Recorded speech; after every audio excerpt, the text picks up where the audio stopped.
السلام عليكم ورحمة الله وبركاته.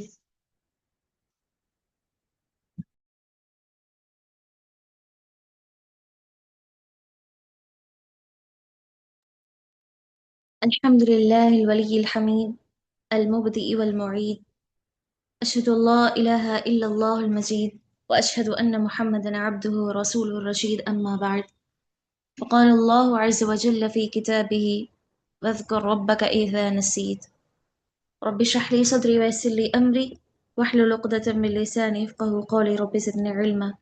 اللهم صل على محمد وعلى آل محمد كما صليت على إبراهيم وعلى آل إبراهيم إنك حميد مجيد. اللهم بارك على محمد وعلى آل محمد كما باركت على إبراهيم وعلى آل إبراهيم إنك حميد مجيد. أما بعد، تمام تعریفات اس اللہ وحدہ لا شریک لہ کے لیے لائق اور سزاوار ہے، جس نے ہمیں اس کی کتاب کی تفسیر اور اس سے فائدہ اٹھانے اور اس کے پیغامات پر عمل کرنے کے لیے اس مبارک مجلس میں جمع فرمایا۔ آپ سبھی دینی خواتین کے لیے اللہ تعالیٰ اس بات کی توفیق دے کہ آپ ان آیات پر عمل کریں اور ساتھ ہی ساتھ ایسی دینی مجلسوں میں شرکت کر کے ان سے خوب فائدہ اٹھانے کی توفیق عطا فرمائے، آمین۔ اللہ تعالیٰ یہ مجلس ہمارے لیے باعث برکت اور باعث خیر ثابت کرے، آمین یا رب العالمین۔ معزز اخوات، سورۃ الکہف کی تفسیر آیت نمبر 17 تک ہوئی تھی ہماری۔ آیت نمبر 17 تک اجمال کے ساتھ معلوم کیا جائے کہ ان 17 آیات میں کیا کیا باتیں بتائی گئی ہیں۔ تو سب سے پہلے تو اللہ سبحانہ وتعالیٰ نے پیارے نبی صلی اللہ علیہ وسلم کی اہمیت، آپ صلی اللہ علیہ وسلم کے نبی اور رسول ہونے کو بیان کیا، اس حقیقت کو بیان کیا، ساتھ ہی ساتھ آپ صلی اللہ علیہ وسلم کے ساتھ جو کتاب بھیجی گئی، جو قرآن مجید کو اتارا گیا، جو وحی آتی رہی، اس وحی کی تصدیق، اس وحی کے سچ ہونے کو بیان کیا، اور اسی طرح اللہ کے نبی کس قدر اپنے اہل خانہ کے لیے، اپنے قوم کے لیے پریشان تھے، اس پریشانی اور ساتھ ہی ساتھ اس کا حل، اس کو بیان کیا گیا۔ اس کے بعد در حقیقت جو قصہ اس صورت میں بیان کیا گیا، اصحاب کہف کا قصہ، اس کا آغاز ہوتا ہے۔ یہ عیسائیت سے قبل بنی اسرائیل میں قوم جو عیسائیوں سے پہلے گزر چکی ہے، اس قصے کو اللہ تعالیٰ نے سورۃ الکہف میں بیان کیا ہے۔ اصحاب کہف اس قصے کا نام، یہ واقعہ، یہ قصہ اصحاب کہف سے مشہور اور معروف ہوا۔ کہف کہتے ہیں غار کو، اصحاب کہتے ہیں ساتھیوں کو، دوستوں کو۔ اصحاب کہف غار والوں کا قصہ، غار والوں کا واقعہ۔ اللہ سبحانہ وتعالیٰ نے ہر دور میں ہر نبی کو بھیجا، جہاں جہاں مشرک اور ساتھ ہی ساتھ شرک کا ولولہ پھیلا ہوا تھا۔ اسی طرح بنی اسرائیل میں یہودیوں کے زمانے میں ایک قوم تھی جس میں بادشاہ لوگوں کو برائی کی طرف، شرک کی طرف ابھارتا تھا۔ باقاعدہ قوم اس بادشاہ کی بات کو مانا کرتے تھے اور اس کی گمراہی میں آ کر بتوں کی عبادت کیا کرتے تھے۔ اللہ تعالیٰ نے بعض نوجوانوں کو اس بات کی ہدایت دے دی کہ بت کسی بھی طرح سے عبادت کے لائق نہیں ہیں، تو لہٰذا وہ جوان عبادت پر غصے میں اور مغبوز میں آ گئے۔ وہ ان بتوں کی عبادت کی حقیقت کو جان چکے تھے، لہٰذا اللہ تعالیٰ نے ان سارے کے سارے ایمان والوں کو ایک جگہ اکٹھا کیا اور انہیں غار میں پناہ دی، اور حتیٰ کہ اللہ تعالیٰ ان کی حفاظت بھی کرتا رہا۔ اس غار، ایسا غار جس غار میں اللہ تعالیٰ نے ان کو قید کر کے بند کر کے رکھ دیا تھا، بند ہو جانے کے باوجود اللہ تعالیٰ ان کو ہواؤں کے ذریعے سے، سورج کی شعاؤں کے ذریعے سے مدد جاتا رہا۔ یہاں پر بادشاہ پریشان ہے، یہاں پر اہل قوم تلاش کر رہے ہیں ان غار والوں کو، لیکن اللہ تعالیٰ نے ان پر نیند کا غلبہ رکھ دیا اور وہ سوتے رہے سوتے رہے۔ یہاں تک ہم نے پڑھا تھا۔ اس کے بعد آیت نمبر 18 دیکھیں۔ اعوذ باللہ من الشیطان الرجیم وَتَحْسَبُهُمْ أَيْقَاظًا وَهُمْ رُقُودٌ۔ اے نبی، آپ خیال کریں گے کہ وہ سو رہے ہیں، کہ وہ جاگ رہے ہیں، وَهُمْ رُقُود، حالانکہ وہ سوئے ہوئے ہیں۔ ایقاظ، اقظا ایقظو سے ایقاظن کے معنی ہوتے ہیں جاگنا، نیند سے بیدار ہونا۔ رقود کے معنی ہوتے ہیں سو جانا، لیٹنا، آرام کرنا۔ تو لہٰذا اللہ تعالیٰ نے اس شک کو دور کر دیا کہ لوگ یہ نہ سمجھیں کہ جو بھی یہاں پر اصحاب کہف کے میں سوچ رہے ہوں وہ یہ ہرگز بھی نہ سمجھیں کہ جو اصحاب کہف ہیں وہ شاید کہیں جا کر پناہ لے چکے ہوں اور کہیں جاگتے ہوئے اپنی رب کی الگ سے عبادت کرتے ہوئے زندگی گزارتے ہوں۔ وہم رقود، اے نبی آپ خیال کر رہے ہوں گے شاید وہ جاگتے ہیں، حالانکہ وہ سوئے ہوئے ہیں۔ وَنُقَلِّبُهُمْ ذَاتَ الْيَمِينِ وَذَاتَ الشِّمَالِ، نہ صرف اتنا کہ وہ سو رہے ہیں بلکہ ہم ان کی دائیں جانب اور ساتھ ہی ساتھ بائیں جانب کروٹیں بھی بدل رہے ہیں، ہم ان کی کروٹیں بھی بدل رہے ہیں۔ وَكَلْبُهُمْ بَاسِطٌ ذِرَاعَيْهِ بِالْوَصِيدِ، کلب ان کے معنی ہوتے ہیں کتا، باسطن کے معنی ہوتے ہیں پھیلانا، ذراع یعنی کہ ہاتھ بازو، وسیج کے معنی ہوتے ہیں آنگن، صحن یا پھر دروازہ، گھر کے باہر کا حصہ۔ وَكَلْبُهُمْ بَاسِطٌ ذِرَاعَيْهِ بِالْوَصِيدِ، اور ان کا کتا غار کے باہر، غار کے آنگن پر اپنے دونوں بازو پھیلائے ہوئے ہیں۔ لَوِ اطَّلَعْتَ عَلَيْهِمْ، اگر آپ انہیں جھانک کر دیکھ لیں، لَوَلَّيْتَ مِنْهُمْ فِرَارًا، تو ضرور بھاگتے ہوئے آپ ان سے پیٹ پھیر لیں گے، آپ ان سے منہ موڑ کر بھاگ جائیں گے۔ وَلَمُلِئْتَ مِنْهُمْ رُعْبًا، کیونکہ ہم نے ایسا رعب آپ پر ڈال دیا ہے، آپ ان سے رعب میں ڈرتے ہوئے آپ منہ پھیر کر بھاگ جائیں گے۔ تو لہٰذا آیت نمبر 18 کی تفسیر میں اگر ہم دیکھیں تو سب سے پہلے بات معلوم ہوتی ہے غار میں سونا، اللہ تعالیٰ نے اصحاب کہف کو سلا دیا۔ بعض اہل علم نے ذکر کیا ہے کہ جب اللہ تعالیٰ نے ان کے کانوں پر تھپک دیا تو ان کی آنکھوں کو بند نہ کیا تاکہ وہ بوسیدہ نہ ہوں، انہیں ہوا بھی لگتی رہی، اس لیے وہ سیف اور محفوظ رہے، اور ان کے جسموں کو بھی باقی رکھا اس ہوا نے اور ساتھ ہی ساتھ سورج کی ان شعاعوں نے۔ لہٰذا میری بہنوں یہاں پر قابل غور بات یہ ہے کہ جب ایک بندہ اگرچہ وہ زندہ ہی کیوں نہ ہو اسی طرح سوتا رہے اور کروٹیں بھی نہ بدلے تو سائنس کے مطابق وہ مردہ ہی مانا جائے گا، وہ مردہ بن جائے گا، اس کا جسم بوسیدہ بن جائے گا، گل جائے گا، اس کے جسم سے بدبو آنے لگے گی۔ لیکن اللہ تعالیٰ نے کیا کیا؟ اللہ تعالیٰ کی حکمت اور اس کی قدرت کو دیکھیں، اللہ تعالیٰ نے کہا ذات الیمین و ذات الشمال، کہیں وہ بوسیدہ نہ ہو جائیں، کہیں ان کے جسموں سے بدبو نہ محسوس ہونے لگے، اسی لیے اللہ تعالیٰ نے اپنی حکمت اور اپنی قدرت سے نہ صرف ان کو تھپک کر اللہ تعالیٰ نے سلا دیا بلکہ اللہ تعالیٰ انہیں کروٹیں بھی بدل رہا ہے تاکہ وہ زندہ رہیں قیامت کی صبح تک، تاکہ ان کے جسموں کی حفاظت ہو سکے۔ سبحان اللہ، یہاں پر اللہ تعالیٰ کی قدرت پر غور کرنے کا سب سے اہم ذریعہ ہے۔ وَتَحْسَبُهُمْ أَيْقَاظًا وَهُمْ رُقُودٌ، اے نبی آپ خیال کریں گے کہ وہ جاگ رہے ہیں حالانکہ وہ سوئے ہوئے ہیں۔ یعنی اصحاب کہف کے متعلق یہودیوں کا یہ عقیدہ تھا کہ وہ شاید کہیں ہیں ایک جگہ میں جا کر پناہ لے کر وہ الگ سے زندگی گزار رہے ہوں، ایسا ہی ہے، لیکن وہ جاگ نہیں رہے ہیں بلکہ اللہ تعالیٰ نے ان کو سلا دیا ہے۔ اے نبی آپ اپنی قوم کو اس بات کی خبر دے دیجئے، کیونکہ آپ کی قوم نے اصحاب کہف کے بارے میں جو جو باتیں پوچھی ہیں آپ ان آیات کے ذریعے سے ان تک کے پیغامات پہنچاتے رہیں۔ اس کے علاوہ میری بہنوں وَكَلْبُهُمْ بَاسِطٌ ذِرَاعَيْهِ بِالْوَصِيدِ، اس آیت کی تفسیر میں جس آیت میں اللہ نے کہا ان کا کتا چوکھٹ پر دونوں ہاتھ پھیلائے ہوئے تھا، ابن عباس، مجاہد، سعید بن جبیر رحمہم اللہ فرماتے ہیں کہ الوسید کے معنی ہوتے ہیں صحن، آنگن، چوکھٹ، دروازہ وغیرہ وغیرہ کے معنی میں یہ لفظ استعمال کیا جاتا ہے۔ جیسا کہ کتوں کی عادت ہے کہ وہ دروازے پر بیٹھ کر پہرا دیتے ہیں، اسی طرح بالکل ان کا کتا دروازے کے باہر بیٹھا تھا، کیونکہ فرشتے اس گھر میں داخل نہیں ہوتے جس میں کتا ہو، جیسا کہ صحیح بخاری میں روایت صاف طور پر گزری ہے۔ تو یہاں پر بھی اس حدیث کے مطابق، شریعت اسلامیہ کے مطابق وہاں پر بھی کتے کو باہر بٹھا دیا گیا اور وہ اپنے پہرے کا کام کو انجام دے رہا ہے۔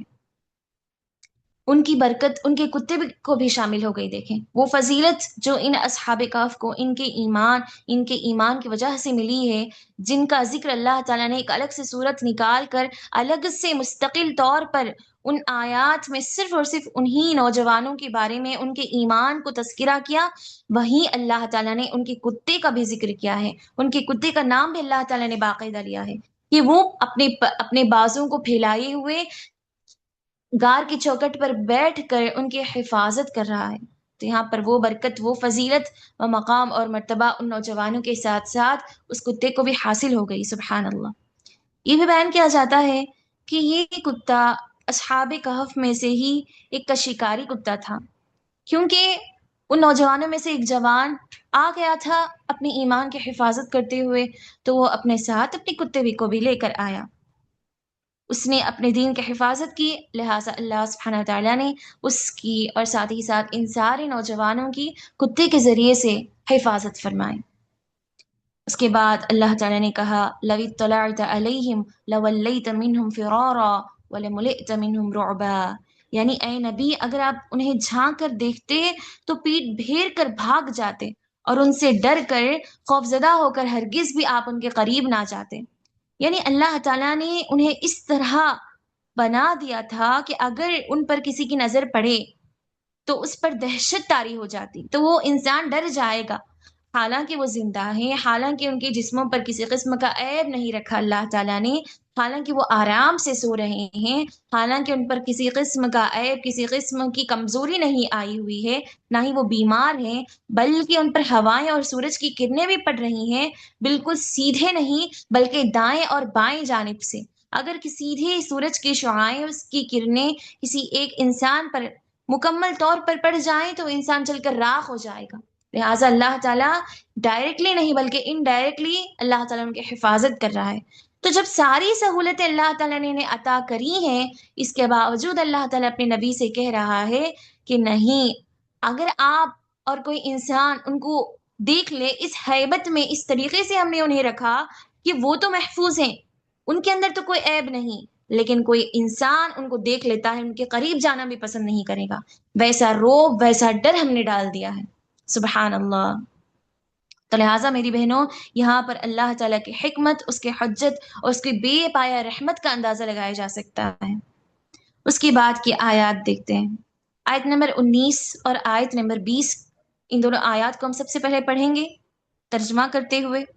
وَكَذَلِكَ بَعَثْنَاهُمْ، اور اسی طرح ہم نے انہیں جگایا، لِيَتَسَاءَلُوا بَيْنَهُمْ، تاکہ وہ آپس میں ایک دوسرے سے سوال کریں، آپس میں ایک دوسرے سے پوچھیں۔ قَالَ قَائِلٌ مِّنْهُمْ، ان میں سے ایک نے کہا، کم لبثتم، تم کتنا عرصہ یہاں پر ٹھہرے ہو، ہم کتنے عرصے سے یہاں پر ہیں۔ قَالُوا لَبِثْنَا يَوْمًا، ہم شاید ایک دن رہے ہوں یہاں، او بعد یوم، ایک دن بھی یا پھر دن کا بس کچھ حصہ ٹھہرے ہیں ہم یہاں پر۔ قالوا ربکم اعلم بما لبثتم، پھر سب نے کہا کہ یہاں پر ہمارے رہنے کا یہ وقت اور یہاں کی مدت، جتنی مدت ہم نے یہاں پر گزاری ہے، ہمارے رب بخوبی جاننے والا ہے۔ فَبَعَثُوا أَحَدَكُمْ بِوَرِقِكُمْ هَٰذِهِ إِلَى الْمَدِينَةِ، چنانچہ ان کہنے والوں میں سے ایک جوان کہتا ہے کہ اب تم اپنی یہ چاندی کے سکے دے کر اپنا ایک آدمی شہر کی طرف بھیجو۔ مدینتن کے معنی ہوتے ہیں مدینہ منورہ نہیں بلکہ شہر، کسی شہر کو مدینتن کہا جاتا ہے۔ فَلْيَنظُرْ أَيُّهَا أَزْكَىٰ طَعَامًا، چاہیے کہ دیکھیں کہ اس شہر کا کون سا شخص کھانے کے لحاظ سے پاکیزہ اور پاک حلال روزی لے کر آئے گا۔ وَلْيَتَلَطَّفْ وَلَا يُشْعِرَنَّ بِكُمْ أَحَدًا، اور اس میں سے تمہارے لیے کچھ کھانا لے آئے اور وہ خوب نرمی سے بات کرے، اور تمہارے متعلق کسی قسم کا شک کسی کو بالکل بھی خبر نہ ہو۔ انہم ان یظہروا علیکم، یقیناً اگر وہ تم پر شک پیدا کر دیں، یعنی قوم والے ہمارے بارے میں معلوم کر لیں، یرجموکم، تو ہمیں ضرور بضرور رجم کر دیں گے، پتھروں کے ذریعے سے مارتے ہوئے ہمیں سنگسار کر کے ہمیں جلاوطن کر دیں گے۔ او یعیدوکم فی ملتہم ولن تفلحوا اذا ابدا، یا پھر ہمیں اپنے دین میں واپس لوٹا دیں گے جس دین میں یہ خود گمراہ ہیں۔ کہیں ایسا ممکن نہ ہو کہ اگر ہمیں معلوم ہو، ہماری خبر انہیں معلوم ہو جائے، ہمارا عطا پتہ انہیں معلوم ہو جائے، تو کہیں یا تو ہمیں رجم کر دیں گے، جلا وطن کر دیں گے، ہمارے شہر سے ہمیں نکال دیں گے، یا پھر جس شرک میں مبتلا ہیں، یہ گمراہی میں، اس گمراہی میں ہمیں دوبارہ واپس نہ بھیج دیں۔ وَلَن تُفْلِحُوا إِذًا أَبَدًا، تب تو ہم ہرگز بھی کامیاب نہیں ہو سکیں گے۔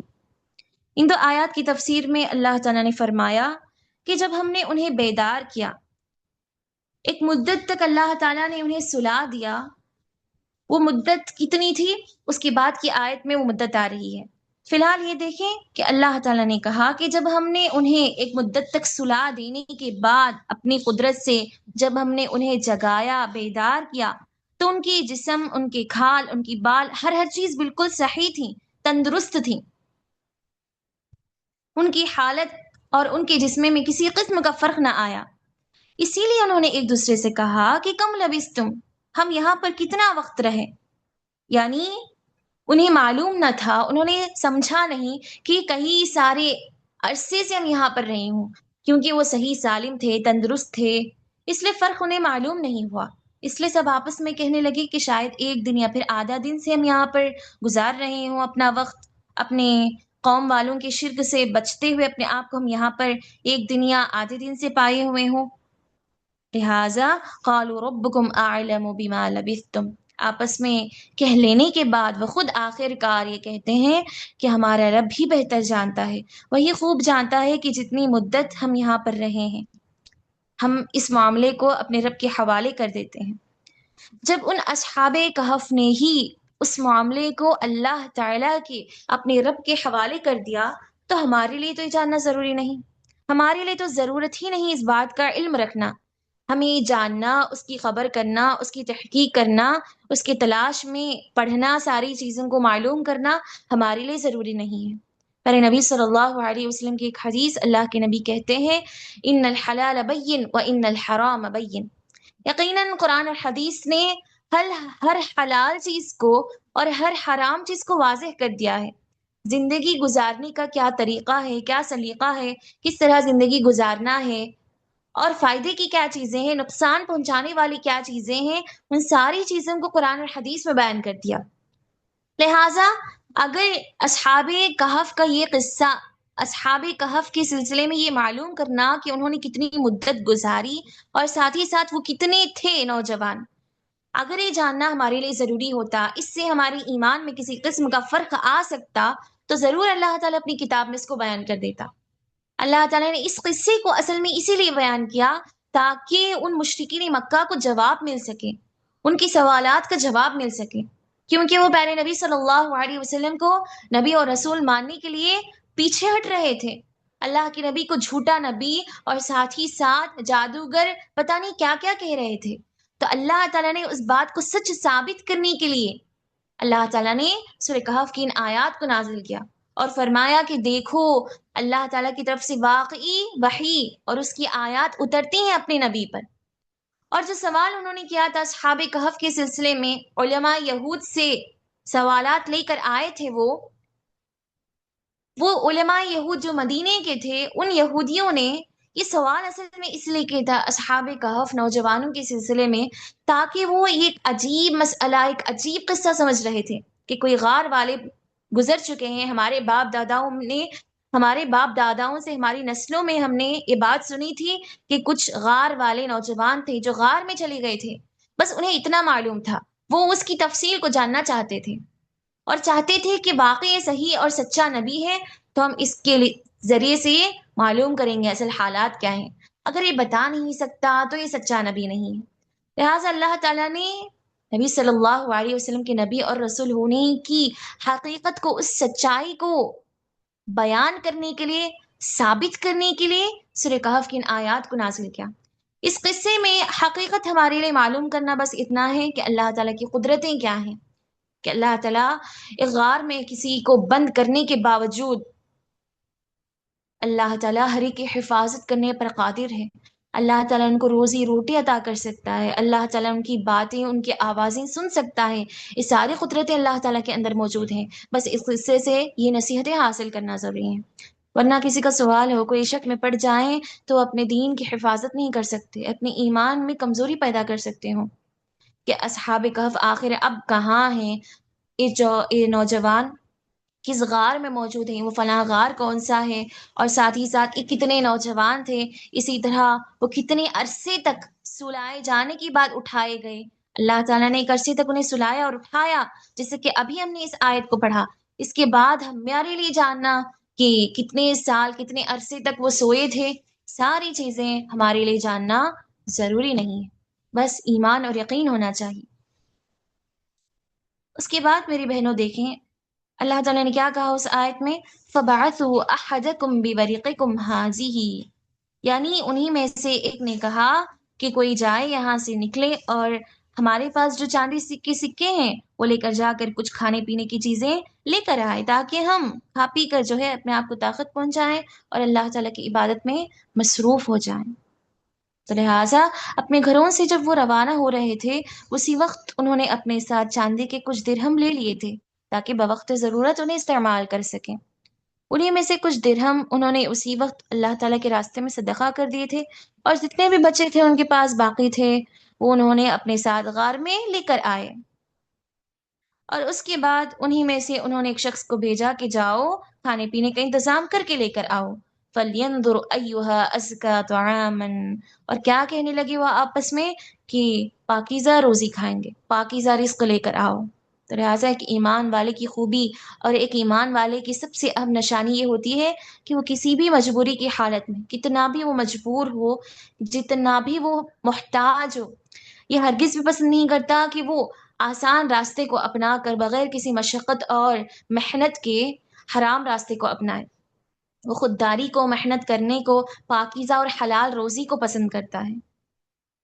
قد افلح من تزکا، اسی لیے اللہ تعالیٰ نے کہا یقیناً اس بات میں کوئی شک نہیں کہ وہ کامیابی کو پہنچ چکا، وہ کامیاب ہو گیا جو پاک ہو، جس نے اپنے نفس کو، اپنے جسم کو پاک کر لیا، یقیناً ایسا ہی بندہ کامیاب ہے دنیا اور آخرت کی زندگی میں۔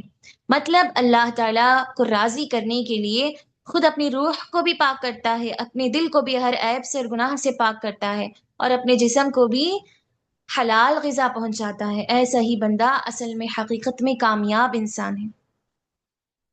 اس کے بعد وہ کہتے ہیں یرجموکم او یعیدوکم فی ملتہم، وہ آپس میں کہنے لگے کہ جب بھی کوئی یہاں سے نکلے کچھ کھانے پینے کی چیزیں خریدنے کے لیے تو وہ احتیاط کرتے ہوئے جائے، کہیں قوم والے ہمیں معلوم نہ کر لیں۔ اگر وہ معلوم کر لیں گے تو ضرور یہ ممکن ہوگا کہ ہمیں جو ہے تکلیفیں پہنچائیں گے۔ اگر انہیں اس بات کا علم ہو جائے کہ ہم کہاں چھپے ہوئے ہیں، کہاں موجود ہیں، تو ہر طرح کی سزائیں ہمیں دیں گے، یا پھر اپنے مذہب میں داخل کر لیں گے، یا پھر ایسی تکلیفیں، ایسی سزائیں دیں گے جنہیں ہم برداشت نہ کرتے ہوئے مر جائیں گے۔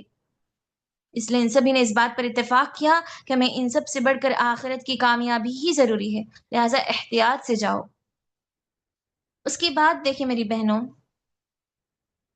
آیت نمبر 21 اللہ تعالیٰ نے کہا وَكَذَلِكَ أَعْثَرْنَا عَلَيْهِمْ، اسی طرح ہم نے ان لوگوں کو اطلاع پہنچا دی، ان لوگوں کو مطلع کر دیا، لِيَعْلَمُوا، تاکہ یہ سب جان لیں۔ کون جان لیں؟ اہل قوم، قوم والے جان لیں۔ کیا جان لیں؟ ان وعد اللہ حق، کہ یقیناً اللہ تعالیٰ کا وعدہ حق ہے، وان الساعة لا ریب فیہا، اور یقیناً قیامت آئے گی، قیامت کی گھڑی ضرور آنے والی ہے، اس بات میں کوئی شک نہیں، لا ریب فیہا، اس بات میں کسی قسم کا شک اور شبہ نہیں۔ اذ یتنازعون بینہم امرہم، اور جب یہ لوگ ان کے معاملے میں جھگڑ رہے تھے، فقالوا بنوا علیہم بنیانا، تو ان سبھی نے کہا کہ ہم ضرور ان پر ایک عمارت بنائیں گے۔ ربہم اعلم بہم، یقیناً ان کا رب بہتر جاننے والا ہے۔ قال الذین غلبوا علی امرہم، جو ان کے معاملے پر غالب ہو چکے تھے، لنتخذن علیہم مسجدا، تو ان سب نے کیا کہا کہ ہم ضرور بضرور ایک بہت بڑی عبادت گاہ، ایک بہت بڑا سجدہ کرنے کی جگہ ان لوگوں کے غار پر بنائیں گے۔ چلیں آیت نمبر 21، اس آیت کی تفسیر میں سب سے پہلے تو وَكَذَلِكَ أَعْثَرْنَا عَلَيْهِمْ، ائمہ سلف اس آیت کی تفسیر میں بیان کرتے ہیں کہ دقیانوس جو بادشاہ اصحاب کہف کے زمانے میں گزرا ہے، نہ صرف وہ بادشاہ بلکہ اس کی قوم بھی اس بات کا یقین نہیں کرتی تھی کہ موت کے بعد ایک زندگی ہے، قیامت کو قائم کیا جائے گا، موت کے بعد اللہ تعالیٰ اٹھانے کی طاقت رکھتا ہے، اور ساتھ ہی ساتھ حساب اور کتاب ہوگا، جنت اور جہنم جیسی چیزوں کو اللہ تعالیٰ نے پیدا کیا، حساب اور کتاب کیا جائے گا۔ ایسی ساری چیزوں پر اہل قوم کا عقیدہ نہیں تھا، وہ سب کے سب بعض بعد الموت، موت کے بعد اٹھائے جانے کا انکار کرتے تھے۔ اسی لیے اللہ تعالیٰ نے ان نوجوانوں کو اٹھا کر دوبارہ اس بات کی طرف اشارہ کر دیا ان وعد اللہ حق، کہ اللہ تعالیٰ کا وعدہ حق ہے۔ اللہ تعالیٰ اپنی کتاب جتنی مرتبہ حق کا لفظ استعمال کرتا ہے، اس کا مطلب حق ہے، یعنی موت کے بعد اٹھایا جانا۔ موت کے بعد زندگی نہیں ہے دوبارہ، جو اس بات کا عقیدہ نہیں رکھتے، انکار کر دیتے ہیں، خصوصاً اس قصے میں قوم والے جس طرح انکار کر رہے تھے، تو اللہ تعالیٰ نے اس واقعے کے ذریعے سے انہیں یقین دلا دیا کہ دیکھو، ہم نے انہیں ایک عرصے تک موت دے دی، ایک عرصے تک ہم نے انہیں سلا دیا، اس کے بعد ہم نے انہیں دوبارہ اٹھایا۔ ایک طریقے سے دیکھا جائے تو موت دے کر ہم نے انہیں دوبارہ زندہ کیا۔ وَأَنَّ السَّاعَةَ لَا رَيْبَ فِيهَا، تو بالکل اسی طرح موت کے بعد اٹھایا جانا، اس بات میں کوئی شک نہیں۔ ائمہ تفسیر نے ذکر کیا ہے کہ ان میں سے ایک شخص، ایک نوجوان جب شہر کی طرف جانے کا ارادہ کرتا ہے اور جاتا ہے تو ان کے کھانے کے لیے کچھ خرید لایا، اور ساتھ ہی ساتھ کس طرح یہ واقعہ پیش آیا اصل میں، دیکھتا ہے کچھ خریدنے کے لیے جاتا ہے، وہ گلیاں، اس شہر کے وہ علاقے، وہ سارے کے سارے گھر بار اسے کچھ عجیب محسوس ہونے لگے، کیونکہ اللہ سبحانہ وتعالیٰ نے انہیں کب اٹھایا تھا؟ 309 سال بعد اٹھایا تھا، ان نوجوانوں کو سلا کر 309 سال بعد اٹھایا تھا۔ اب ظاہر ہے کہ دقیانوس ان کے زمانے کا بادشاہ گزر چکا، یہ یوں ہی نوجوان ہیں، یہ یوں ہی سو کر ان کے جسم بالکل ہی محفوظ اور تر و تازہ ہیں، یہ اٹھ گئے، لیکن کیا فائدہ؟ اس کے باوجود جب وہ دیکھتا ہے اپنے منظر کو ان آنکھوں سے کہ وہی شہر ہے لیکن کچھ عجیب لگ رہا، لوگ اس کے لیے انجانے محسوس ہو رہے ہیں، وہ انتہائی اور پریشان ہو کر اپنے دل ہی دل میں وہ جوان کہنے لگا کہ معلوم نہیں کہ شاید میں پاگل ہو گیا ہوں، یا پھر مجھ پر کسی جادو کا اثر ہو چکا ہے، یا پھر میں خواب دیکھ رہا ہوں۔ وہ خود ہی سوالات کرنے لگا، وہ شہر کو، ان لوگوں کو، ان حالات کو دیکھ کر، کیونکہ اتنے عرصے بعد اٹھایا گیا۔ خیر اس کے بعد وہ آگے بڑھ کر کسی بیچنے والے کے پاس جا کر کہتا ہے کہ یہ لوگ کچھ درہم ہیں، کچھ چاندی کے سکے ہیں، ان چاندی کے سکوں میں جتنا بھی کچھ کھانے کا سامان آ جائے وہ مجھے دے دو۔ تو وہ بیچنے والا حیران اور پریشان، کیونکہ یہ سکے کئی عرصے پرانے ہیں، کئی عرصے پرانے ہیں، اسے کچھ شک محسوس ہو گیا، اور اس نے اپنے ایک پڑوسی سے، دوسرے اس کے صاحب سے، دوست سے کہتا ہے کہ دیکھو یہ عجیب طریقے سے سکے ہیں۔ اس طرح پوری بھیڑ جمع ہو گئی اور سب کے سب اس زمانے کے بادشاہ کے پاس چلے گئے۔ اب بادشاہ بھی حیران اور پریشان ہے، لوگوں سے جب اس نے ساری باتیں سنی تو اس نے اس جوان کو بلا بھیجا، اور وہ جوان سارا کا سارا واقعہ بیان کرتا ہے کہ اصل میں ایسا معاملہ ہے، ہم اس شرک سے پریشان آ گئے تھے، وہ شرک جو ہمارے زمانے کے بادشاہ نے گمراہ کر کے اپنے قوم میں جو ہے پھیلا دیا تھا۔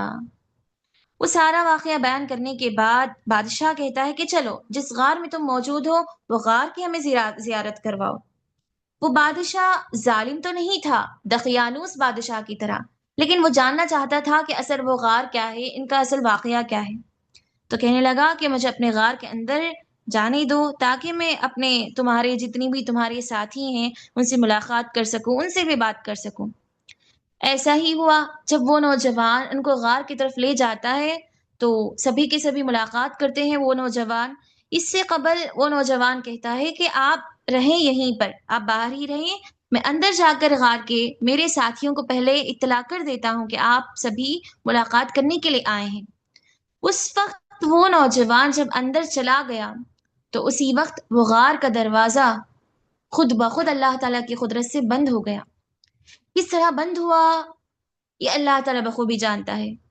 بادشاہ اور ساتھ ہی ساتھ ان قوم والوں کے سامنے ہی اللہ تعالیٰ کی قدرت سے غیبی مدد ایسی ہوئی کہ خود بخود وہ غار بند ہو گیا، جانے کا راستہ بھی نہیں ملا۔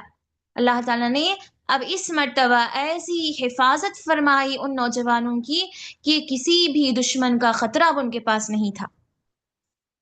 تو یہ واقعہ ہمیں اس بات کی طرف اشارہ کرتا ہے کہ جب اللہ تعالیٰ کی مدد آتی ہے تو انسان کو پورا کا پورا یقین اللہ تعالیٰ کی ذات پر ہونا چاہیے۔ اگرچہ حالات ایسے نظر آ رہے ہوں، دور دور تک کسی قسم کی مدد نہیں ہو سکتی، اس کے باوجود ایک بندہ مومن اللہ تعالیٰ کی ذات پر یقین کر لے تو اللہ تعالیٰ ایسی جگہ سے مدد عطا فرمائے گا کہ ہمارا گمان بھی نہیں ہو سکتا۔ اللہ تعالیٰ نے انہیں دوبارہ موت کی طاری کر دی، یعنی اللہ تعالیٰ نے انہیں دوبارہ سلا دیا۔ سبحان اللہ۔ تو آپ غور کریں کہ اللہ تعالیٰ نے ان نوجوانوں کی کس طرح مدد فرمائی۔ اس کے بعد میری بہنوں دیکھیں، فَقَالُوا ابْنُوا عَلَيْهِمْ بُنْيَانًا، ان سبھی قوم والوں نے کیا کہا تھا کہ ہم ان پر جو ہے ایک مسجد گاہ بنائیں گے۔ لَنَتَّخِذَنَّ عَلَيْهِمْ مَسْجِدًا، جبکہ پیارے نبی صلی اللہ علیہ وسلم نے کیا کہا؟ لعن اللہ الیہود والنصارى، اللہ تعالیٰ کی لعنت ہو ایسے یہودی اور ایسے نصارہ پر۔ اتخذوا قبور انبیائہم مساجد، جو اپنے صالحین، اپنے نیک لوگ، اپنے انبیاء کی قبروں کو ان کے چلے جانے کے بعد ان کی قبروں کو مسجد گاہ، سجدے گاہ، عبادت کی جگہ بنا لیتے ہیں۔ یہ بات کتابوں میں نہیں آتی کہ ان نوجوانوں کے اس غار پر انہوں نے مسجد بنائی یا نہیں، لیکن اتنا تو ہمیں اس بات کا علم ہوتا ہے کہ اتنے عرصے بعد بھی شرک اس زمانے میں ختم نہیں ہوا تھا، شرک کی گمراہی اس زمانے میں بھی ختم نہیں ہوئی تھی۔ شرک ایسا گناہ، ایک ایسی گمراہی جو آج تک بھی ختم نہیں ہوئی ہے اور قیامت تک یہ سلسلہ جاری رہے گا۔ ہر زمانے میں شرک کا ولولہ رہا ہے، اور ساتھ ہی ساتھ شرک کو روکنے کی جو راستے ہیں، جو محنتیں ہیں، وہ بھی نہیں ہو رہی ہیں۔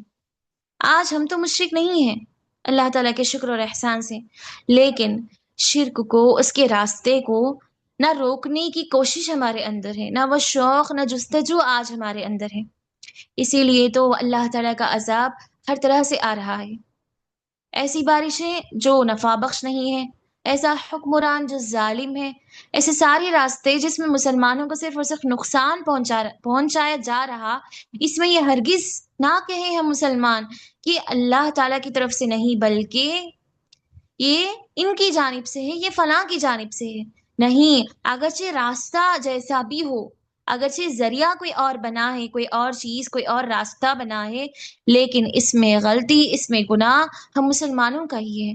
اگر ہم صرف ایک اللہ کی عبادت کرتے، وہی اللہ جو ہمیں کھلاتا پلاتا ہے، اسی کی نعمتوں کو لیتے ہیں، استعمال کرتے ہیں، فائدہ اٹھاتے ہیں، پھر اسی کے ساتھ غداری، اسی کے ساتھ ظلم کرتے ہوئے کسی اور کو پکارنا، کسی اور سے امیدیں لگانا، کسی اور سے دعائیں کرنا، تو کیا یہ اللہ تعالیٰ کو پسند ہوگا؟ اس کے ساتھ ظلم کرنا ہے، اس کے ساتھ ناانصافی کرنا۔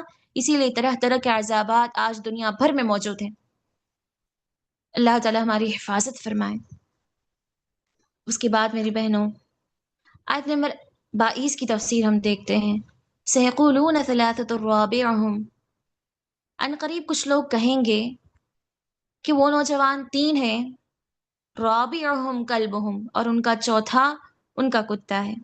وَيَقُولُونَ، اور بعض یہ بھی کہیں گے، سادسہم، کہ وہ پانچ ہیں اور ان کا چھٹا ان کا کتا ہے۔ رجمم بالغیب، بن دیکھے یہ پتھر مار رہے ہیں۔ وَيَقُولُونَ سَبْعَةٌ، اور بعض یہ بھی کہیں گے کہ سات ہیں۔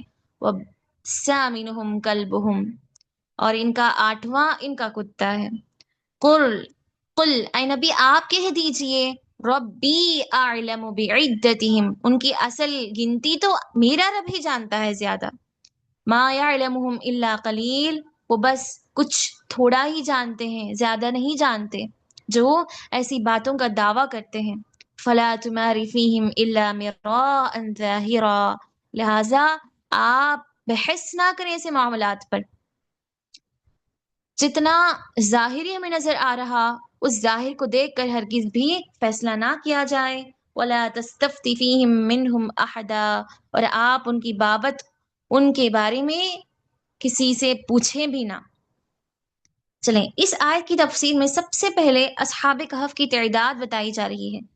اللہ تعالیٰ نے اصحاب کہف کی تعداد کے بارے میں صحیح بات نہیں بیان فرمائی، کیونکہ جیسا کہ میں نے کہا ضروری نہیں معلوم کرنا، اس لیے اللہ تعالیٰ نے آیت میں وہ بتایا ہی نہیں۔ اگر وہ ضروری ہوتا معلوم کرنا، وہ بھی بات ہمارے لیے ہمارے ایمان کا، ہماری عبادت کا حصہ ہوتا، تو اللہ تعالیٰ ضرور ان کی تعداد کو، کہ وہ 5 تھے، 7 تھے، 10 تھے نوجوان، اور ان کا چھٹا، ان کا 5واں، ان کا 11واں کتا ہوتا، تو اللہ تعالیٰ ایسی ہو بہو آیت اتار دیتا۔ اس سلسلے میں 2-3 اقوال اللہ تعالیٰ نے بتائے۔ ایک تو بعض یہ کہتے ہیں کہ وہ 3 ہے اور ان کا چھٹا کتا ہے، اور بعض یہ بھی کہیں گے کہ وہ 5 ہے، بعض یہ بھی کہیں گے کہ وہ 7 ہے۔ لہٰذا اے نبی ربی اعلم بعدتہم، جب آپ کی قوم والے آپ سے پوچھیں کہ بتائیں اے نبی اصل وہ اصحاب کہف کون تھے اور وہ کتنے تھے، ان نوجوانوں کی تعداد کیا تھی، تو آپ سیدھا انہیں یہ جواب دے دیں کہ میرا رب بھی ان کی تعداد کا علم رکھتا ہے، میرا رب ہی بخوبی جاننے والا ہے، کیونکہ وہ غیب کا علم رکھنے والا ہے، جو گزر چکا، جو چل رہا ہے اور جو آگے ہوگا، ان ساری چیزوں کا علم تو صرف اور صرف اللہ سبحانہ وتعالیٰ کے پاس ہی ہے۔ لہٰذا نہ اس بات کا دعویٰ کوئی کر سکتا ہے اور نہ ہی اس بات کی تحقیق کی ہمیں ضرورت ہے۔ لہٰذا فَلَا تُمَارِ فِيهِمْ إِلَّا مِرَاءً ظَاهِرًا، تو آپ ان کے معاملے میں بحث نہ کریں۔ جتنا سرسری ہم نے آپ کو بتایا، جتنا بھی مختصر، آپ اسی پر جمے رہیں، اتنا ہی انہیں بتائیں، کیونکہ اگر یہ معلوم بھی ہو جائے کہ ان کی صحیح تعداد کتنی تھی، اگر یہ معلوم بھی ہو جائے تو اس میں کوئی فائدہ بھی نہیں ہے، تو اس میں کوئی بڑا فائدہ نہیں ہے۔ اگر ہم ان کی تعداد کو معلوم کر لیں کہ ہاں یہ 5 تھے اور ان کا چھٹا کتا ہے، تو دیکھیں اندازہ لگائیں کہ کوئی فائدہ پہنچ رہا ہمارے لیے؟ نہیں، یہ بس ایسی بات ہے جس کا نہ جاننا بھی برابر ہے، جس کا نہ جاننا بھی جاننے سے بھی برابر ہے۔ لہٰذا اللہ کے نبی صلی اللہ علیہ وسلم کو یہ نصیحت کی جا رہی ہے کہ آپ کی قوم بحث کرے گی، پوچھے گی، تکرار کرے گی، تو آپ انہیں ہرگز بھی جو ہے جواب نہ دیں۔ اللہ تعالیٰ نے یہاں پر دیکھیں کیا کہا، رجمم بالغیب، سبحان اللہ، اللہ تعالیٰ نے کہا بن دیکھے پتھر مار رہے ہیں، رجمم بالغیب، یعنی یہ بات اسی طرح ہے کہ جیسے کوئی ایک بندہ ایک ایسی جگہ پر پتھر مارے جسے وہ جانتا ہی نہیں، تو وہ پتھر نشانے پر نہیں لگے گا۔ بن دیکھے، اگر ہم دیکھے بغیر، کسی ارادے کے بغیر، ساتھ ہی ساتھ ایسے ہی ہم مار دیں تو وہ نشانہ لگتا بھی نہیں ہے، اور لگ بھی جائے تو اس میں ہمارا کوئی فائدہ بھی نہیں ہے۔ یہ ایسی ہی بات ہے کہ بن دیکھے یہ لوگ ایسے ہی اندازے سے تعداد بتا رہے ہیں۔ لہٰذا پیارے نبی صلی اللہ علیہ وسلم کو نصیحت کی جا رہی کہ آپ اندرونی بحث نہ کریں، آپ جو ہے ظاہر کو اپنا لیں، اس سے نصیحت حاصل کریں، اللہ تعالیٰ کی قدرتوں کو پہچانیں، اور اپنی قوم کو بھی اصحاب کہف کا جتنا ہم نے واقعہ بیان کیا، جتنا قصہ ہم نے بیان کیا، اس قصے کو بیان کر دیں، اور اپنی نبوت اور اپنی رسالت کی حقیقت کو، اس سچائی کو آپ ثابت کر دیں۔ اس کے بعد کی آیت دیکھیں،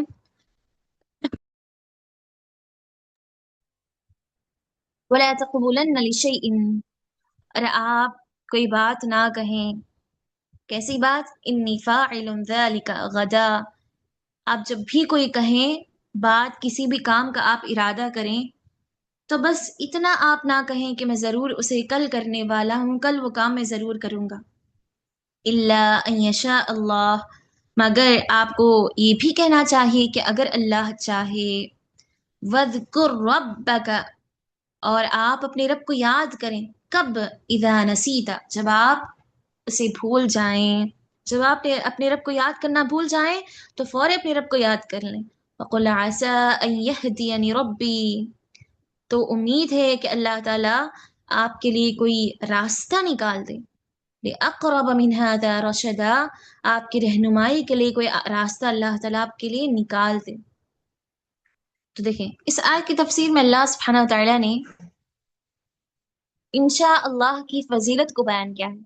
علامہ ابن کثیر رحمۃ اللہ علیہ اپنی تفسیر میں کہتے ہیں کہ اللہ سبحانہ تعالیٰ نے اپنے رسول صلی اللہ علیہ وسلم کی اس ادب کی طرف رہنمائی کی ہے کہ اے نبی، جب بھی آپ مستقبل میں کسی چیز کے کرنے کا ارادہ کریں تو اللہ تعالیٰ کی چاہت کو فوری کہہ دیں، کیونکہ وہ علام الغیوب ہے، وہی علام الغیوب، وہی جاننے والا ہے جو ہوا اور جو ہوگا اور جو نہیں ہوا، جو ہو چکا ہے، ان ساری چیزوں کے بارے میں وہی جانتا ہے، وہ علم رکھتا ہے۔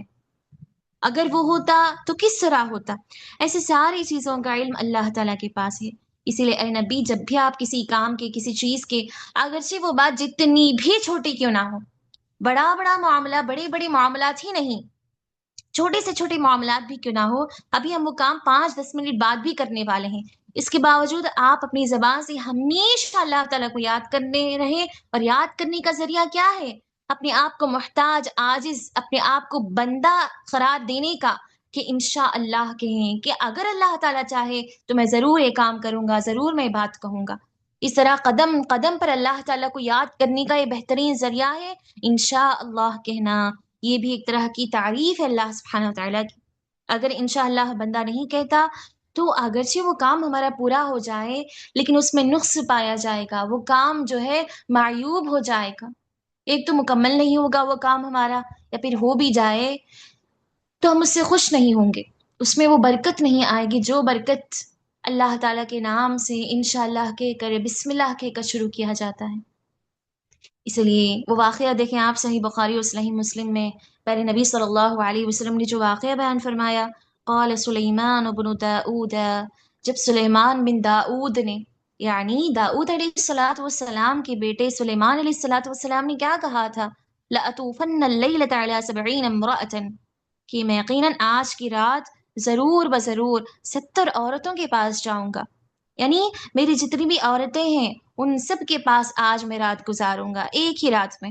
دوسری روایت میں 80 اور تیسری روایت میں 90 اور 100 کا بھی ذکر ہے۔ خیر، جتنی بھی عورتیں ہوں، سلیمان علیہ الصلوۃ والسلام نے یہ وعدہ کیا تھا تَلِدُ كُلُّ امْرَأَةٍ مِّنْهُنَّ غُلَامًا، انہوں نے کیا ارادہ کیا تھا، کیا امید لگائی تھی انہیں، کہ میں سب کے ساتھ جو ہے رات گزاروں گا اور ان میں سے ہر ایک عورت ایک ایسی بچی کو جنم دے گی جو اللہ تعالیٰ کے راستے میں جہاد کرے گا۔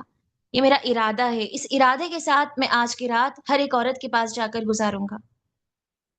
لہٰذا قال له الملک، سلیمان علیہ الصلوۃ والسلام سے فرشتے نے کہا، ایک فرشتے نے، ظاہر ہے کہ وہ فرشتوں کی بولی کو سمجھا کرتے تھے، سنا کرتے تھے، انہیں دیکھا کرتے تھے، ان کی قدرتیں جو اللہ تعالیٰ نے عطا کی تھی یہ ساری باتیں تو ہمیں معلوم ہے۔ لہٰذا ایک فرشتے نے کہا، قل انشاء اللہ، اے اللہ کے پیغمبر آپ انشاءاللہ کہیں، آپ کہیں کہ اگر اللہ تعالیٰ چاہے، اللہ تعالیٰ کی مرضی کو بھی اپنی مرضی میں شامل کریں۔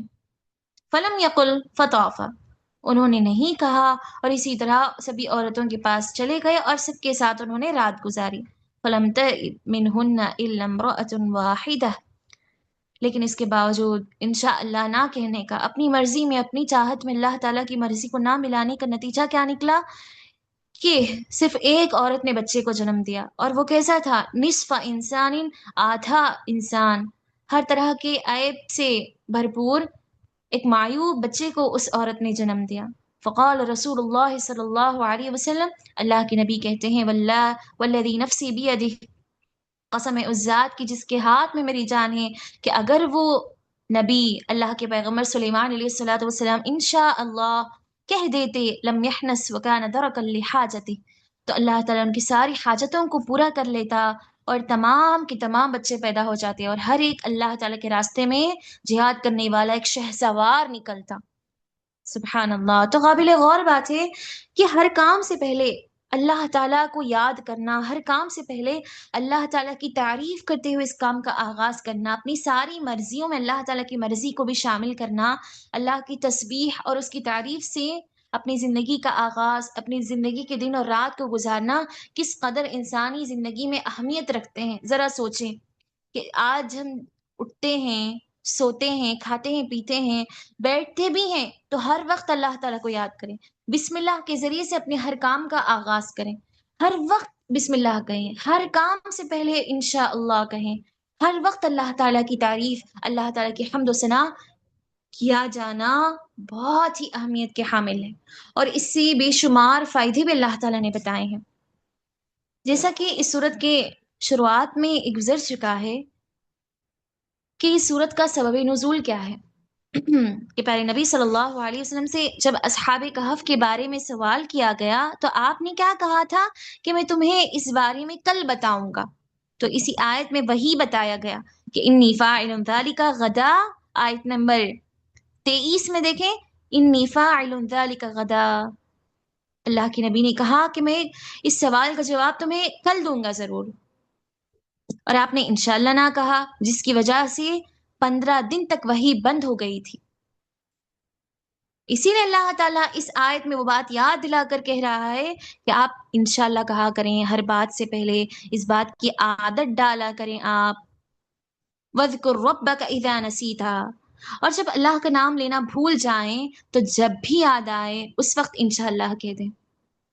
تو لہٰذا امام حسن بصری رحمہ اللہ اور دیگر جتنے بھی ائمہ سلف ہیں سب یہی کہتے ہیں کہ جو شخص کسی بات کی قسم کہتا ہے، کسی بات کی چاہت رکھتا ہے تو انشاءاللہ کہے، خواہ 1 سال بعد بھی اسے یاد آ جائے. وہ بھول جاتا ہے، جب بھی اسے یاد آئے تو فوری انشاءاللہ کہہ دینا چاہیے، اگرچہ 1 سال بعد ہی اسے کیوں نہ یاد آ جائے. گویا اللہ تعالیٰ کے فرمان کا مقصد یہ ہے کہ جب اللہ تعالیٰ کا نام بھول جاؤ تو اس سلسلے میں یاد آنے پر ضرور کہہ لیا کرو، کیونکہ اللہ تعالیٰ کے حکمت کے، اس کی مرضی کے بغیر، اس کو یاد کرنے کے بغیر ہم جو ہے زندگی کے سارے امور کر لیتے ہیں اور بعد میں پچھتاتے ہیں کہ کاش ہم نے اللہ تعالیٰ کو یاد کیا ہوتا، کہ کاش ہم نے فلاں کام سے پہلے اللہ تعالیٰ سے دعا کی ہوتی، اس سے مشورہ کیا ہوتا. ہم نے پوری دنیا سے مشورہ کر لیا کسی بھی معاملے میں، لیکن اللہ تعالیٰ سے دعا نہیں کی، اس سے مشورہ نہیں کیا. اس لیے آج ہمارے سارے کام ادھورے ہیں، آج ہمارے سارے کام ناکام ہیں. پورے ہو بھی جاتے ہیں تو دوبارہ جو ہے اس میں نقص پایا جاتا ہے، دوبارہ اس میں کافی زیادہ نقصان ہم پاتے ہیں. شاید ایک بنیادی سبب یہ بھی ہو سکتا ہے کہ آج ہم اس انشاء اللہ، بسم اللہ، سبحان اللہ، الحمد للہ، اللہ اکبر، اس جیسے کلمات کے آج ہماری زبانوں میں، ہماری زندگیوں میں پابندی نہیں ہو رہی. فَقُلْ عَسَىٰ رَبِّي أَن يَهْدِيَنِي.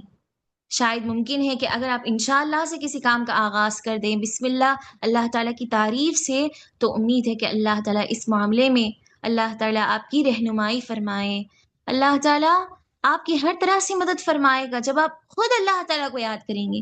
لیکن آپ اللہ کو بھول جائیں، جب ہم اپنے رب کو بھول جاتے ہیں، بھول جائیں اور ساتھ ہی ساتھ یہ بھی امید رکھیں کہ یہ کام ہمارا کامیاب ہو جائے، اس میں ہمیں نفع ملے، تو یہ ممکن نہیں ہو سکتا. ایک انسان عبادتوں سے دور ہے، اللہ تعالیٰ کی عبادت سے، اللہ تعالیٰ کو یاد کرنے سے بالکل غافل ہے، قرآن کو نہیں پڑھتا، قرآن کی تلاوت نہیں کرتا. اللہ تعالیٰ کی باتیں کیا ہیں، اصل میں اللہ تعالیٰ کا کلام کیا ہے، یہی قرآن مجید ہے. اللہ تعالیٰ کو نمازوں کے ذریعے سے، قرآن کے ذریعے سے یاد نہیں کرتا، صبح اور شام کی سنتوں کے ذریعے سے، صبح اور شام کی دعاؤں کے ذریعے سے اللہ تعالیٰ کو یاد نہیں کرتا. لیکن امیدیں تو اس کی بہت ساری ہیں کہ آخرت کی زندگی میں وہ کامیاب ہو جائے، جنت میں اس کو داخلہ مل جائے، جہنم سے وہ محفوظ ہو جائے، دنیا میں ہر دعا، ہر کام، ہر آرزو وہ کر رہا ہے وہ پوری ہو جائے. تو دونوں چیزیں آپس میں ہرگز بھی نہیں مل سکتی، تو یہ دونوں چیزیں ہرگز بھی برابر نہیں ہو سکتی. یہ دونوں باتیں آپ غور کریں ہرگز بھی میل نہیں کھا رہی ہیں کہ ہم جو ہے اللہ تعالیٰ کا حق بجا نہ لائیں، لیکن اللہ تعالیٰ ہمارے پورے کے پورے سارے کے سارے کاموں کو بخوبی انداز میں کریں اور ہم کامیاب ہو جائیں. لہٰذا یہ ممکن ہی نہیں ہے. اسی بات سے اندازہ لگایا جا سکتا ہے کہ اللہ تعالیٰ نے اپنے نبی کو اس بات کی نصیحت کی. اللہ تعالیٰ اپنے نبی کو آگاہ کر رہا ہے کہ آپ مجھے یاد کریں تب میری مدد آپ کو پہنچے گی، یاد نہیں کرتے تو مدد کیسی آئے گی، ہر کسی میں مدد نہیں آ سکتی. اس کے بعد میری بہنوں دیکھیں آیت نمبر 25 اور 26. وَلَبِثُوا فِي كَهْفِهِمْ 300 سِنِينَ وَازْدَادُوا 9. اور وہ اپنے غار میں 300 سال رہے اور مزید 9 سال، یعنی 309 سال تک رہے. قُلِ اللَّهُ أَعْلَمُ بِمَا لَبِثُوا. آپ کہہ دیجئے کہ اللہ ہی خوب جانے والا ہے اس مدت کو جتنا عرصہ وہ رہے ہیں. کیوں؟ لَهُ غَيْبُ السَّمَاوَاتِ وَالْأَرْضِ. کیونکہ وہی آسمانوں اور زمینوں کے غیب کا علم رکھنے والا ہے. ابصر بہ واسمع. اور سب سے زیادہ سننے والا، سب سے زیادہ جاننے والا. ما لهم من دونه من ولی ولا یشرک فی حکمہ احدا. ولی کے معنی ہوتے ہیں دوست، رہنمائی کرنے والا. اللہ تعالیٰ کے سوا کوئی بھی مددگار، کوئی بھی ولی موجود نہیں ہے. ولا یشرک فی حکمہ احدا، اور اپنے حکم میں وہ کسی کو شریک بھی نہیں کرتا. اپنے حکم میں، اپنے فیصلوں میں وہ کسی کو شریک بھی نہیں کرتا. اس آیت کی تفسیر میں اللہ سبحانہ و تعالیٰ نے نبی صلی اللہ علیہ وسلم کو یہ خبر بتائی کہ جب اس نے اصحاب کہف پر نیند طاری کر دی تھی، تو اس وقت سے لے کر جب اللہ تعالیٰ نے انہیں بیدار کیا، تو اس زمانہ کتنا عرصہ گزرا. اگر ہم خبری اعتبار سے دیکھیں، چاند کے اعتبار سے حساب لگائیں، تو مکمل جو ہے 309 سال تھے. اس کے بعد بھی اللہ تعالیٰ نے کیا کہا دیکھیں، قل اللہ اعلم بما لبثوا. اے نبی، پھر بھی آپ جو ہے اس بات کا علم رکھنے کی آپ کو ضرورت نہیں ہے. اس کے باوجود بھی جب آپ سے پوچھا جائے تب بھی آپ یہی کہیں کہ اس کا علم اللہ تعالیٰ کے پاس ہے. وہ غیب کی ساری چیزوں کو جانتا ہے، جو گزر چکا، جو گزر رہا ہے. وہ اصحاب کہف اب کہاں موجود ہیں، کتنے عرصے تک اللہ تعالیٰ نے انہیں سلایا، یہ ساری چیزوں کا علم اب بھی اللہ تعالیٰ کے پاس ہے. لہٰذا آپ جو ہے اس پر بحث نہ کریں. ابصر بہ واسمع، کیونکہ وہ سب سے زیادہ سننے والا، اللہ تعالیٰ ہر موجود کو خوب دیکھنے والا ہے، ہر بات کو خوب سننے والا ہے. اسے کوئی چیز بھی مخفی نہیں، پوشیدہ نہیں ہے. اللہ تعالیٰ سے بڑھ کر کوئی دیکھنے والا، کوئی سننے والا نہیں. لہٰذا وہ غار میں موجود نوجوانوں کو سن بھی رہا، دیکھ بھی رہا. اسی لیے ہمارے لیے جاننا ضروری نہیں، اور نہ ہی ہمارے لیے ضروری ہے کہ ان کے عرصے کو معلوم کیا جائے.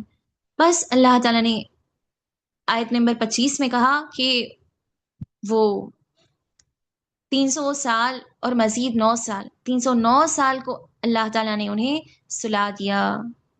اگرچہ اس کے علاوہ بھی کچھ مزید مدت موجود ہو، ہمیں جاننا ضروری نہیں ہے میری بہنوں. بس ایمان اور عقیدہ یہ ہونا چاہیے کہ اللہ تعالیٰ ایک ایسی ذات ہے جو غار میں پوشیدہ لوگوں کو کھلا رہا، پلا رہا، انہیں نیند سے بھی طاری کر رہا. ایک بندہ جب ہمیشہ سوتا رہے تو وہ مردہ بن جائے گا. کروٹیں بھی نہ لے، وہ اس پر سورج کی کرنیں اور ہوا بھی نہ لگے، وہ کسی سے بات بھی نہ کرے، آمنا سامنا لوگوں کی صحبت میں نہ رہے، تو ایسا زندہ انسان مردے کے برابر ہی ہے. یہ اللہ تعالیٰ کی قدرت ہے کہ وہ زندہ ہے.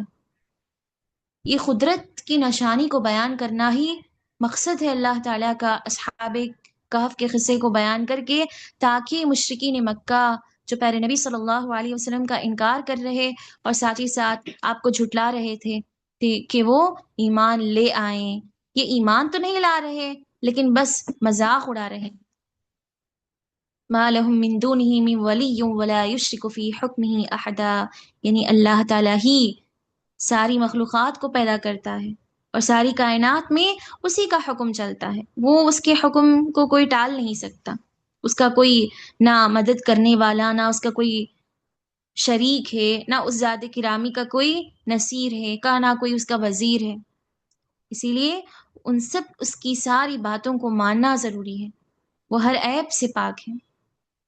اس کے بعد میری بہنوں، اللہ سبحانہ و تعالیٰ نے یہاں تک اصحاب کہف کے قصے کو ختم کر دیا. سورہ کہف کا ایک حصہ اب ہمارا ختم ہوا ایک طرح سے دیکھا جائے، کیونکہ سورۃ الکہف میں 4 قصے بیان کیے گئے. سورہ کہف میں 4 قصے بیان کیے گئے ہیں. ایک قصہ تو پہلا قصہ ان نوجوانوں کا، غار والوں کا قصہ، جو آیت نمبر 26 تک ختم ہو چکا ہے. اب اس کے بعد 3-4 آیات بعد یا پھر 5-6 آیات بعد جو ہے ایک اور دوسرا قصہ شروع ہونے والا ہے. اس کے بعد تیسرا قصہ اور چوتھا قصہ بھی آئے گا انشاءاللہ. ان آیات کو نازل کر کے اللہ تعالیٰ نے ان مشرکین مکہ کو جواب دے دیا. ان کے پہلے سوال کا جواب مل گیا، اور دوسرے سوال کا جواب، دوسرا قصہ آئے گا سب سے آخر میں، سورۃ الکہف کے آخری آیات میں. فی الحال اس کے بعد دیکھیں، آیت نمبر 26 کے بعد آیت نمبر 27 اور 28، ان دونوں آیات کو ہم مختصر پڑھ لیں گے ابھی، اس کے بعد کلاس کو ختم کر لیں گے. وَاتْلُ مَا أُوحِيَ إِلَيْكَ مِنْ كِتَابِ رَبِّكَ، اے نبی اب آپ نے دیکھ لیا کہ اصحاب کہف کا کیا قصہ ہے۔ اب آپ کی ذمہ داری کیا ہے؟ نہ صرف اس قصے کو، اس طرح جتنے بھی واقعات قرآن میں موجود ہیں جو ہم نے آپ پر اتاری ہیں، پچھلے لوگوں کے واقعات، اور ان قوموں کو ہم نے کس طرح ہلاک کیا ہے جو اللہ کی اور اس کے پیغمبروں کی نافرمانی کرتے ہیں۔ وَاتْلُ مَا أُوحِيَ إِلَيْكَ مِن رَبِّكَ، آپ اس کی تلاوت کیجئے جو کچھ آپ کے رب کی طرف سے اس کتاب میں موجود ہے، اس کتاب کے ذریعے سے وحی کی گئی ہے۔ لا مبدل لکلماتہ، اس کے کلمات کو کوئی بدلنے والا نہیں۔ وَلَن تَجِدَ مِن دُونِهِ مُلْتَحَدًا، اور آپ اس کے سوا کسی اور کو جائے پناہ نہیں پائیں گے، ہرگز بھی نہیں پا سکتے۔ وَاصْبِرْ نَفْسَكَ مَعَ الَّذِينَ يَدْعُونَ رَبَّهُمْ، ارے نبی اپنے آپ کو ان لوگوں کے ساتھ رکھیں، آپ اپنے آپ کو ان لوگوں کے ساتھ رکھیں جو صبح اور شام اپنے رب کو پکارتے ہیں۔ یریدون وجہہ، جو صرف اور صرف اپنے رب کی مرضی، اپنے رب کی رضامندی کو چاہتے ہیں۔ ولا تعد عیناک عنہم، آپ اپنی آنکھیں ان سے نہ ہٹائیں۔ ترید زینت الحیات الدنیا، کہ دنیاوی زندگی کی زینت چاہنے لگیں۔ آپ دنیا کے پیچھے پڑ کر ایسے خوش نصیب، ایسے ایمان والوں کے سامنے اپنی نظر کو نہ ہٹائیں، ہمیشہ ان کی صحبتوں میں رہیں۔ وَلَا تُطِعْ مَنْ أَغْفَلْنَا قَلْبَهُ عَنْ ذِكْرِنَا، اور ایسے شخص کی ہرگز بھی اطاعت نہ کریں جس کا دل ہم نے اپنے ذکر سے، اپنی عبادت سے غافل کر دیا ہے۔ وَاتَّبَعَ هَوَاءَهُ، اور وہ اپنی خواہشوں کے پیچھے چلا۔ وَكَانَ أَمْرُهُ فُرُطًا، اور اس کا معاملہ حد سے بڑا ہوا ہے۔ چلیں ان دو آیات کی ہم تفسیر دیکھتے ہیں۔ اللہ تعالیٰ نے پیارے نبی صلی اللہ علیہ وسلم کو اس بات کا حکم دیا کہ جو کتاب آپ پر نازل ہوئی ہے اس کی تلاوت کریں اور یہ پیغام لوگوں تک پہنچا دیں۔ جس پیغام کو لے کر آپ پہنچے ہیں، آپ کو جس پیغام کے تحت نبی اور رسول بنایا گیا، اس کی تلاوت کریں آپ۔ اگر آپ اس کی تلاوت نہیں کرتے، آپ قرآن میں موجود ان آیات کی نصیحتیں اپنے قوم کو نہیں پہنچائیں گے، تو آپ کو اللہ تعالیٰ کی پکڑ سے کوئی نہیں روک پائے گا۔ وَلَن تَجِدَ مِن دُونِهِ مُلْتَحَدًا، تو آپ اللہ تعالیٰ کے سوا کسی اور کو اپنا جائے پناہ، کسی اور کو مددگار نہیں پائیں گے۔ اللہ سبحان اللہ، یہاں پر دیکھیں اللہ تعالیٰ اپنے نبی کو ڈرا رہا ہے، آگاہ کر رہا ہے کہ آپ کی ذمہ داری ہے کہ آپ قرآن کے پیغام کو اپنی قوم تک پہنچائیں۔ اگر آپ پہنچائیں گے نہیں تو اللہ تعالیٰ کی پکڑ سے آپ کو کوئی بھی نہیں روک سکتا۔ اللہ تعالیٰ نے دوسری قرآن کی کافی ساری آیات میں بھی بالکل ہو بہو ایسی ہی آیاتیں بیان فرمائی ہیں جس میں اللہ تعالیٰ اپنے نبی کو ڈرا رہا ہے، اپنی ذمہ داری سے آگاہ کر رہا ہے۔ ان الذی فرض علیک القرآن لرادک الی معاد، سورۃ القصص میں اللہ نے کہا کہ اے پیغمبر، یقیناً وہ اللہ جس نے آپ پر قرآن نازل کیا، یقیناً وہ آپ کو اپنے اچھے انجام تک بھی پہنچانے والا ہے۔ یعنی اگر آپ اس فرض کے بارے میں آپ سے اگر پوچھا جائے، اگر آپ اس فرض کو، اس ذمہ داری کو پورا کر لیں تو اللہ تعالیٰ آپ کو بے حساب اجر و ثواب دینے والا ہے۔ اگر آپ اس فرض کو پورا نہیں کریں گے، آپ کو جس ذمہ داری سے بھیجا گیا اس ذمہ داری کو آپ پورا نہیں کرتے، تو اللہ تعالیٰ آپ کی ضرور پکڑ کرنے والا ہے۔ جب ایک نبی کو یہ ڈرایا جا رہا قرآن کے پیغام کو پہنچانے کے سلسلے میں، تو اب ذرا سوچیں ہم عام انسانوں کو، ہم عام گنہگاروں کو قرآن پر عمل نہ کرنے کے سلسلے میں اللہ تعالیٰ کس طرح آگاہ کر رہا ہے، کس طرح ڈرا رہا ہے اپنی جہنم سے، اپنی پکڑ سے، اپنی سزاؤں سے۔ وَاصْبِرْ نَفْسَكَ مَعَ الَّذِينَ يَدْعُونَ رَبَّهُمْ بِالْغَدَاةِ وَالْعَشِيِّ، اے نبی آپ ہمیشہ ان لوگوں کے ساتھ رہا کریں جو صبح اور شام اپنے رب کو پکارتے ہیں، یریدون وجہہ، جو صرف اور صرف اللہ تعالیٰ کی رضامندی چاہتے ہوں، اللہ کا ذکر کرتے ہوں، سبحان اللہ، الحمدللہ کی کلمات، ایسے کلمات کے ذریعے سے اللہ تعالیٰ کی تعریف کرتے ہوئے اپنی زندگی گزارتے ہوں، اپنی زندگی کو ایسے کلمات سے، عبادتوں سے اپنی زندگی کو مصروف رکھتے ہوں، ایسے بندوں سے آپ صحبت میں رہیں، خواہ وہ کتنے ہی فقیر، کتنے ہی امیر، وہ خواہ قوی ہی کیوں نہ ہو، ضعیف اور کمزور ہی کیوں نہ ہو۔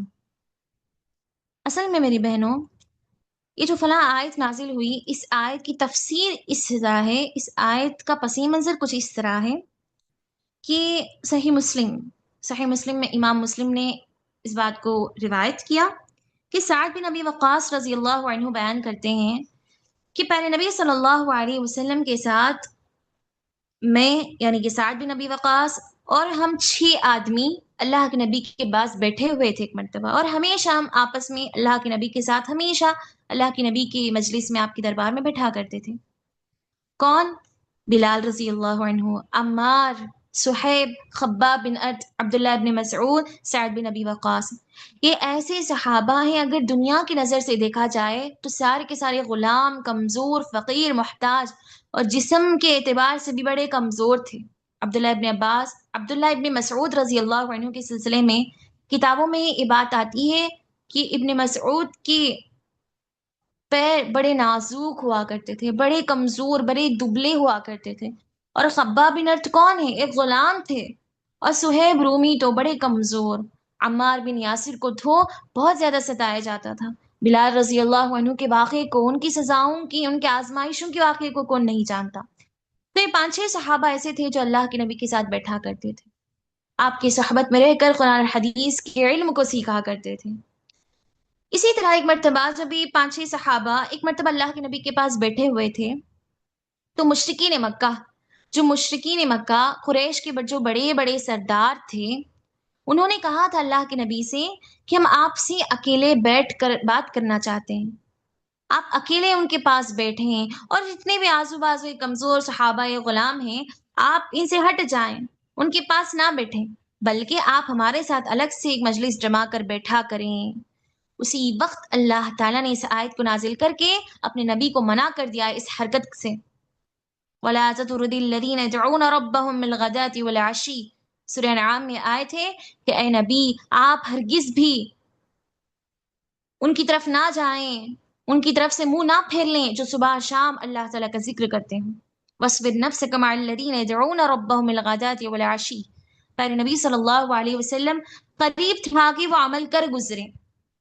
جب قریش کے بڑے بڑے سرداروں نے کہا کہ آپ جب بھی ہم سے بات کرنا چاہیں تو الگ سے بیٹھ لیا کریں، ان کے ساتھ ہمیں آپس میں بیٹھنے کے لیے ان کے درمیان ہی نہ بلایا کریں، تو اللہ کے نبی اس عمل کو کرنے کے قریب بھی تھے، چاہتے بھی تھے۔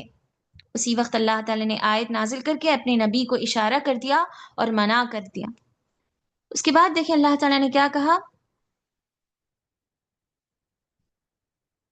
وَاصْبِرْ نَفْسَكَ مَعَ الَّذِينَ يَدْعُونَ رَبَّهُم بِالْغَدَاةِ وَالْعَشِيِّ يُرِيدُونَ وَجْهَهُ وَلَا تَعْدُ عَيْنَاكَ عَنْهُمْ سبحان اللہ تُرِيدُ زِينَةَ الْحَيَاةِ الدُّنْيَا، کہ اے نبی کہیں آپ دنیا کے پیچھے پڑ کر، یہ جو سردار ہیں، قریش کے بڑے بڑے مقام اور اشرف والے لوگ ہیں، کہیں ان کی بات نہ مانی تو شاید ناراض ہو جائیں گے، بڑے بڑے مالدار مقام اور عزت والے مجھے بلا رہے ہیں، وہ چاہتے ہیں کہ میں ان کے ساتھ الگ سے بیٹھوں، کہیں دنیا کی چاہت، یہ دنیا کا مقام اور مرتبہ، ایسی چیزوں کے پیچھے پڑ کر کہیں آپ گمراہ نہ ہو جائیں، کیونکہ ایک ایسے لوگ ہیں یہ جو ہرگز بھی جو ہدایت نہیں پائیں گے، وہ خود مشرک ہیں، وہ خود گمراہ ہیں اور آپ کو بھی گمراہ کر دیں گے۔ وَلَا تُطِعْ مَنْ أَغْفَلْنَا قَبْلَهُ عَنْ ذِكْرِنَا، اے نبی اس شخص کی آپ ہرگز بھی اطاعت نہ کریں جس کا دل اپنے اللہ تعالیٰ کے ذکر سے غافل ہو چکا ہے، کیونکہ یہ سارے کے سارے ایسے مشرک، ایسے قریش کے سردار ہیں جو خود اللہ تعالیٰ کو یاد نہیں کرتے، خود اللہ کی عبادت اور اس کی فرمانبرداری نہیں کرتے، اور ساتھ ہی ساتھ آپ کو بھی گمراہ کر دیں گے، آپ کو بھی آپ کے رب کی عبادت سے غافل کر دیں گے۔ وَرِزْقُ رَبِّكَ خَيْرٌ وَأَبْقَى، لہٰذا اے نبی آپ جو ہے صبر کریں، آپ کو اللہ تعالیٰ بہترین بدلہ دے گا، وَأَبْقَى، ایک ایسا بدلہ، ایک ایسی جزا جو بے پایا باقی رہنے والی ہے۔ دوسری جگہ میری بہنوں سورہ طٰہٰ کی آیت میں اللہ تعالیٰ کہہ رہا، وَلَا تَمُدَّنَّ عَيْنَيْكَ إِلَىٰ مَا مَتَّعْنَا بِهِ، آپ ہرگز اپنی دونوں آنکھیں نہ اٹھائیں ان چیزوں کی طرف جو دنیا کی آرائش کے طور پر ہم نے بنائی ہیں، یہ دنیا کی چمک دمک کو دیکھ کر کہیں آپ گمراہ نہ ہو جائیں۔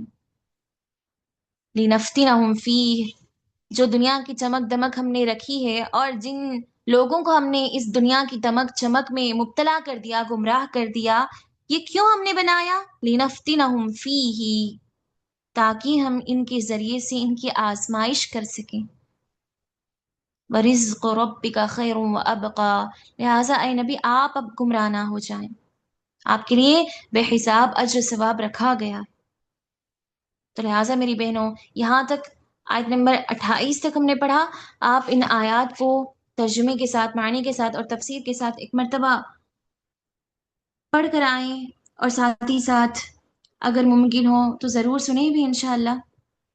اللہ تعالیٰ ہمارے جتنے بھی کلاسز چل رہی ہیں، جتنی بھی تفسیر کے یہاں پر قسط چل رہی ہیں، اللہ تعالیٰ ان پر عمل کرنے، ان کا صحیح حق ادا کرنے، اور ساتھ ہی ساتھ ان میں مداومت اختیار کرنے کی توفیق عطا فرمائے۔ اللہ تعالیٰ ہمارے وقت میں برکت عطا فرمائے، پیارے نبی صلی اللہ علیہ وسلم کی سنت کے مطابق اپنی زندگی کو ڈھالنے کی توفیق دے۔ سبحان اللہ وبحمدہ، سبحانک اللہم وبحمدک، اشہد ان لا الہ الا انت، استغفرک واتوب الیک۔ السلام علیکم ورحمۃ اللہ وبرکاتہ۔